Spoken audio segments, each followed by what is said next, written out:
Breaking news చూసిన Secunderabad Begumpet task force అధికారులు food safety అధికారులు ఆకస్మిక దాడులు నిర్వహించారు. రసూల్పుర అన్నానగర్లో చికెన్ షాపులపై అధికారులు సోదాలు చేశారు. దాదాపు 600 కిలోల కుళ్ళిన చికెన్ను నిల్వ ఉంచి విక్రయిస్తున్నట్లు అధికారులు గుర్తించారు. పూర్తిగా కుళ్ళి పాడైపోయిన స్థితిలో ఉన్న చికెన్ విక్రయిస్తున్నట్లు విచారణలో తేలిందని అధికారులు వివరించారు. ఎస్ఎస్ఎస్ రవి చికెన్ దుకాణాల్లోని చికెన్ స్వాధీనం చేసుకున్నారు అధికారులు. 2-3 నెలల పాటు నిల్వ ఉంచిన తక్కువ ధరకు మద్యం దుకాణాలకు బార్లకు విక్రయిస్తున్నట్లు అధికారులు తేల్చేశారు. స్థానికుల ఫిర్యాదు మేరకు దాడులు నిర్వహించినట్లు అధికారులు వెల్లడించారు.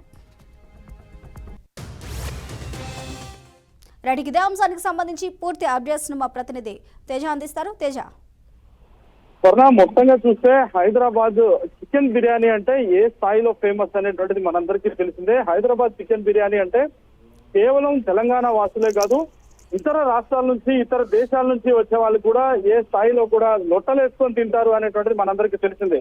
అయితే ఇదే అంశాన్ని కొంతమంది అదునుగా చేసుకొని అయితే మాత్రం వ్యాపారం చేసుకోవాలంటూ కూడా ఇటు కస్టమర్ల జీవితాలతో ప్రాణాలతో చెలగాటం ఆడే విధంగా కూడా కొన్ని రకాలైనటువంటి చికెన్ సెంటర్లు వ్యవహరిస్తున్నాయనేటువంటిది అయితే మాత్రం ఫుడ్ సేఫ్టీ అధికారులు గుర్తించినట్లుగానే చెప్పాలి.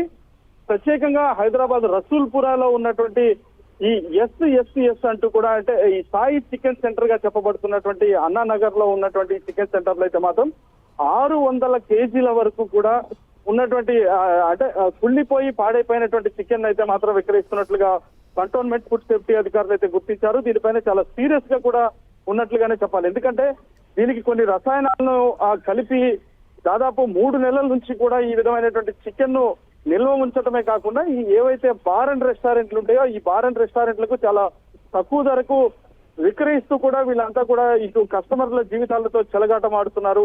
దీనివల్ల తీవ్రంగా అనారోగ్యాల పాలవుతున్నారు అన్నట్టుగా కూడా తెలుస్తుంది. ఇదే నేపథ్యంలో 600 చికెన్ అయితే మాత్రం ఇప్పటికే సీజ్ చేశారు. కంటోన్మెంట్ ఫుడ్ సేఫ్టీ అధికారులు అయితే సీజ్ చేసినట్లుగానే చెప్పాలి. మరిన్ని దాడులు కూడా కొనసాగేటువంటి అవకాశం కనిపిస్తుంది. ఇటీవల ఫుడ్ సేఫ్టీ అధికారులు అయితే మాత్రం తరచూ కూడా అన్ని బార్ అండ్ రెస్టారెంట్లనే కాదు అన్ని రెస్టారెంట్లలో కూడా దాడులు నిర్వహిస్తున్నటువంటి పరిస్థితి. అక్కడ పేలవంగా ఉన్నటువంటి వాటన్నిటి కూడా విక్రయిస్తున్నటువంటిది అయితే గుర్తించినటువంటి పరిస్థితి ఉంది. సో మొత్తంగా ఇప్పటికే ఇటు చికెన్ కి సంబంధించిన అంశాల్లో కొన్ని రకాల బర్డ్ ఫ్లూతో పాటు కొన్ని రకాలైనటువంటి వ్యాధులు కూడా వస్తున్నాయి.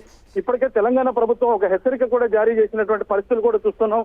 ఎందుకంటే ఇతర రాష్ట్రాల నుంచి వచ్చేటువంటి ఈ చికెన్ల వల్ల విపరీతంగా కూడా కొన్ని రకాలైన వైరస్లు కూడా వ్యాప్తిస్తున్నాయి. కాబట్టి తస్మాత్ జాగ్రత్తగా ఉండాలని చెప్పినప్పటికీ కూడా అంటే ఈ విధంగా 600 క్వింటాల వరకు ఇటు అన్నానగర్ లో రసూల్పుర ప్రాంతంలో పట్టడం అనేటువంటిది మరింత అయితే మాత్రం ఇది బ్యాడ్ న్యూస్ గానే చెప్పాలి. దీంతో తీవ్రంగా కూడా నగరవాసులు తీవ్రంగా ఆందోళన చెందుతున్నారు అన్నట్లుగానే మనం చెప్పాల్సి ఉంది. థాంక్యూ తేజ.